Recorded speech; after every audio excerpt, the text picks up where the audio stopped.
with the reform strategies that were started by China.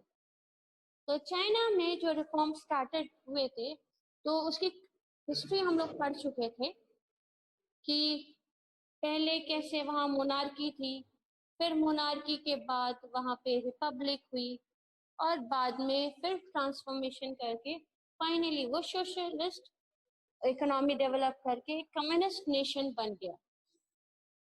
और उनका जो लीडर था वो था माओ।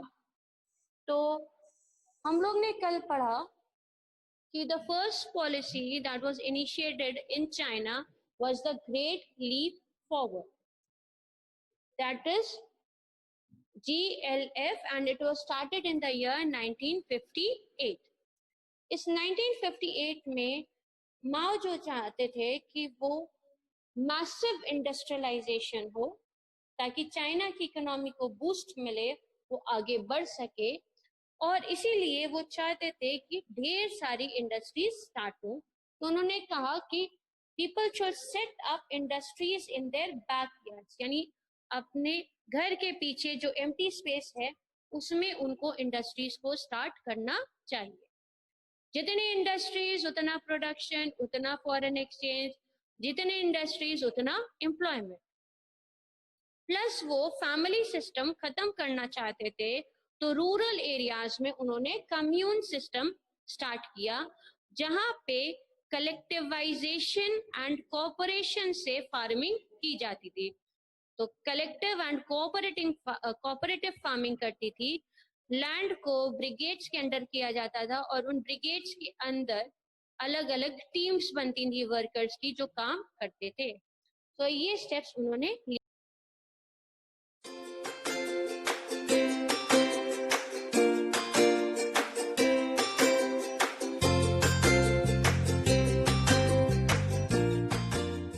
स्टेप्स उन्होंने लिए, लेकिन ये स्टेप्स फेल कर गए और चाइनीज इकोनॉमी ज्यादा डेवलप नहीं कर पाई। उसका खास रीजन था कि एक बहुत बड़ा ड्राउट हुआ जिसमें कई लोगों की डेथ हो गई, और दूसरा रशिया के चाइना के साथ कॉन्फ्लिक्ट्स हो गए, लड़ाई हो गई, जिसकी वजह से रशिया ने अपने एक्सपर्ट्स को चाइना से वापस बुला लिया। तो दूसरी पॉलिसी स्टार्ट हुई, that was great proletarian cultural revolution which started in 1966 to 76, जिसको कहते हैं GPCR, great proletarian cultural revolution. इसमें माओ ने अपने पब्लिक को मोटिवेट किया कि वो जो अपने स्टूडेंट्स और प्रोफेशनल्स को they were sent to work and learn from the countryside, उनको बाहर भेजा गया कि वो बाहर जाएं और काम सीखें, ताकि काम सीखें और दूसरे लोगों को ट्रेन करें। So under this, students and professionals they were sent to work and learn from the countryside. So these were the two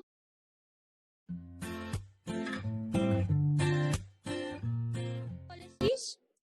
Now we'll start with the third policy. Third policy is reforms in 1978. कहते हैं कि China का basic transformation वो start हुआ 1978 में। 1978 के बाद उसने डेवलपमेंट की गाड़ी पकड़ी और तेज रफ्तार से भागने लगी, और इनका नाम था डेंग जियोपिंग, और इन्होंने ये पॉलिसीज में शिफ्ट यानी चेंजेस स्टार्ट कराए। क्या क्या चेंजेस स्टार्ट कराए?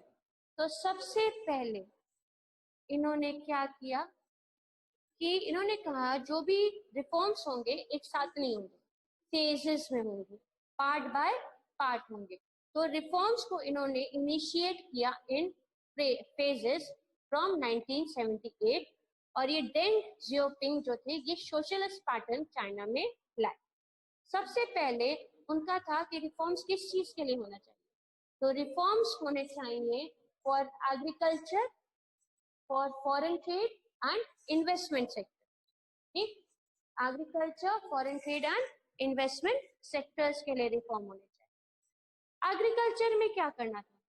तो एग्रीकल्चर में फिर से कम्यून सिस्टम था, लेकिन पहले कम्यून सिस्टम में क्या था कि ब्रिगेड्स थी और ब्रिगेड्स के अंदर टीम्स थी, कलेक्टिव फार्मिंग होती।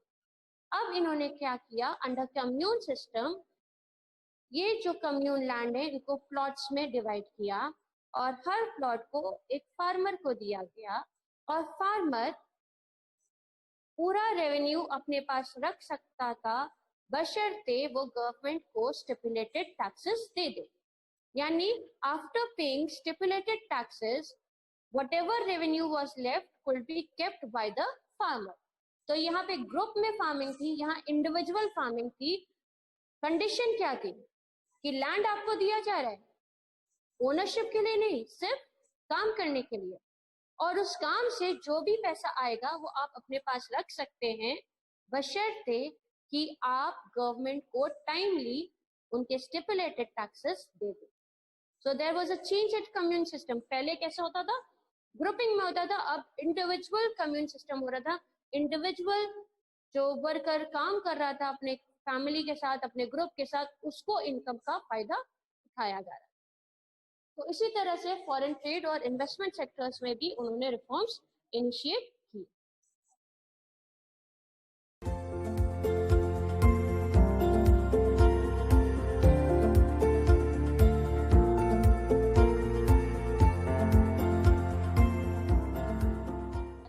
प्राइवेट सेक्टर,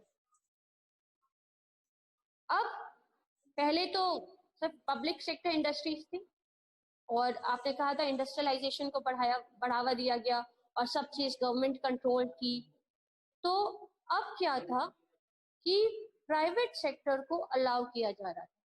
चाइना शुरू से ही आयरन एंड स्टील पे बहुत फोकस करता था, तो अब क्या था कि इंडस्ट्रीज में प्राइवेट सेक्टर को अलाउ किया गया कि private sector was allowed production of goods and services. और जैसे इंडिया में पब्लिक सेक्टर एंटरप्राइजेस होती है, जैसे गवर्नमेंट की जो इंडस्ट्रीज होती है उनको हम लोग कहते हैं पब्लिक सेक्टर एंटरप्राइजेस, इसी तरह चाइना में जो गवर्नमेंट की कंपनीज होती है उनको कहते हैं state owned enterprises, SOE, state owned enterprises. अब ये स्टेट ओन्ड एंटरप्राइजेस पहले तो अकेले थी, अकेला राजा थी। अब क्या था, क्योंकि प्राइवेट सेक्टर आ गया, अब they were allowed to face competition. क्यों कंपटीशन? कंपटीशन होगी तो दोनों एक दूसरे से आगे बढ़ने की कोशिश करेंगे, इंप्रूवमेंट्स आएंगे। So now state-owned enterprises were allowed to face competition. Then जो next आता है that is dual pricing. Dual pricing में क्या हुआ? Dual मतलब दो, तो दो तरह से प्राइसिंग अलग। ये दो तरह की प्राइसिंग क्या थी? कुछ लिमिटेड आइटम्स, दैट इज कुछ गुड्स और सर्विसेज के दाम जो थे वो गवर्नमेंट तय करता था कुछ अमाउंट को, और बाकी जो अमाउंट बच जाता था उसको उसके prices forces of demand and supply से डिसाइड किए जाते थे। So dual pricing means fixing of prices in two ways. A limited amount of goods and services, their prices will be fixed by the government. Government उनको fix करेगा और बाकी जो सामान है जो बच गया उसके प्राइसेस मार्केट फोर्सेस से डिसाइड होंगे, that is forces of demand and supply से decide. So that was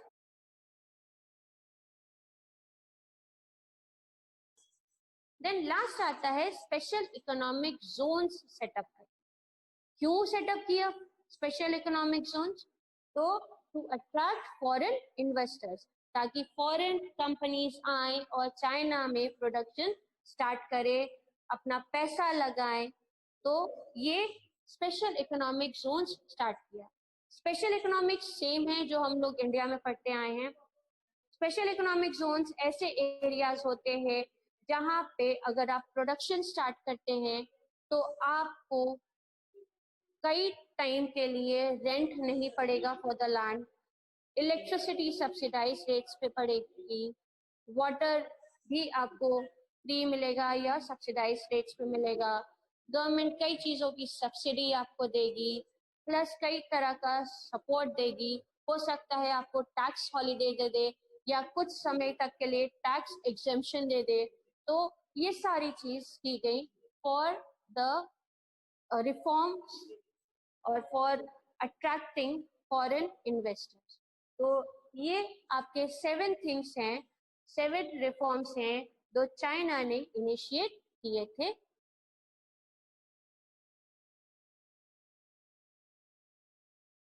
reforms in Pakistan.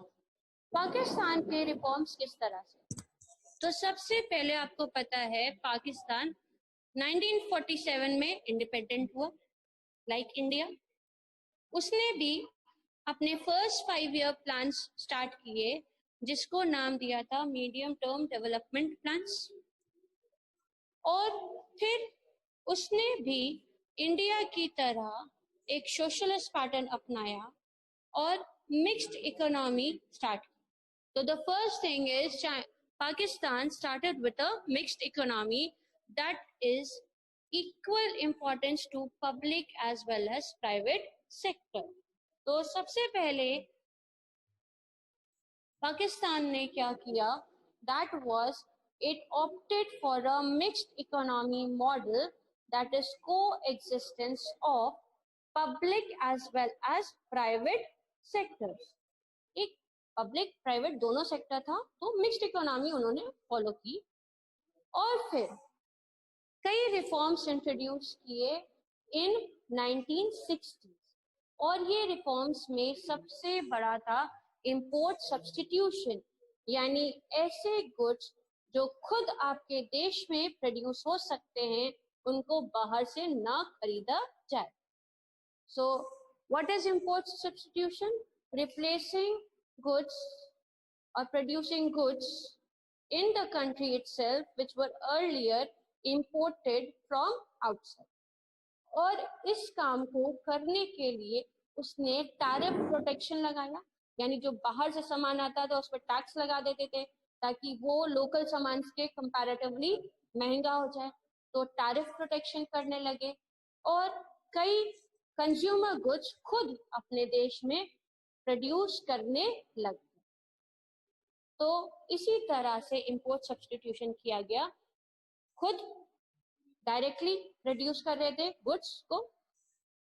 और दूसरा चीज था टैरिफ लगा दिए गए थे on the imports to make them more costly as compare to their local company goods. तो ये दूसरा काम था, वैरायटी ऑफ रिफॉर्म्स जो इंपोर्ट सब्स्टिट्यूशन के एम से किए गए। देन था green revolution. What is green revolution? Increasing the production of food grains using HYV seeds, fertilisers, chemical, insecticides, pesticides and so on. तो यहाँ भी ग्रीन रेवोल्यूशन लाया गया ताकि फूड प्रोडक्शन बढ़ सके, और फूड प्रोडक्शन बढ़ाने के लिए वो HYV सीड्स यानी high yielding variety of seeds use करते थे, फर्टिलाइजर्स यूज करते थे, पेस्टिसाइड्स यूज करते थे और कई चीजें कर रहे थे ताकि फूड प्रोडक्शन को बढ़ाया जा सके। उसके बाद नंबर 4 आता है nationalisation of capital good industry. ऐसी इंडस्ट्रीज जो कैपिटल गुड्स बनाती थी उनको नेशनलाइज कर लिया, यानी पब्लिक सेक्टर गवर्नमेंट कंपनी के अंदर ले आए, पब्लिक सेक्टर के अंदर ले आए। What is a capital good industry? Capital good industry होती क्या है? ऐसी इंडस्ट्री जो गुड्स बनाती है जिनको फर्दर प्रोसेसिंग में इस्तेमाल किया जाए उसको कहा जाता है कैपिटल गुड इंडस्ट्री। तो यहाँ पे जितनी कैपिटल गुड्स इंडस्ट्रीज हैं उनको नेशनलाइज कर लिया, that is under public sector ले आए।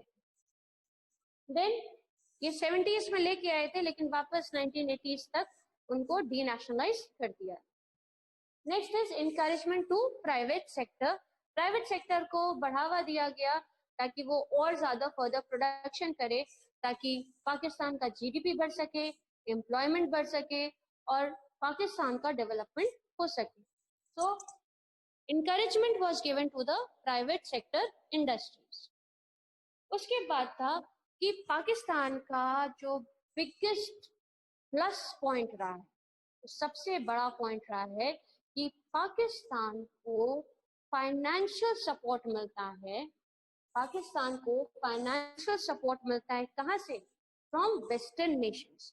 कई वेस्टर्न नेशंस हैं जो पाकिस्तान में पैसे देते हैं, उनकी फंडिंग करते हैं। तो पाकिस्तान को सबसे बड़ा फाइनेंशियल सपोर्ट मिलता है वेस्टर्न नेशन से। एंड रेमिटेंसेस, रेमिटेंसेस कहाँ से आती है? तो मिडल ईस्ट में उसके कई लोग जो है वो माइग्रेट करके चले गए हैं मिडल ईस्ट काम करने, और जब वो वहाँ काम करते हैं तो अपने घर में पैसा भेजते हैं, that is known as remittances. जब पाकिस्तानी पीपल वो माइग्रेट कर दे जाते हैं for work to middle east and they send back money to their home country, that is Pakistan, that is known as a remittance. So these are the reforms which were initiated in Pakistan. Okay, so all for now.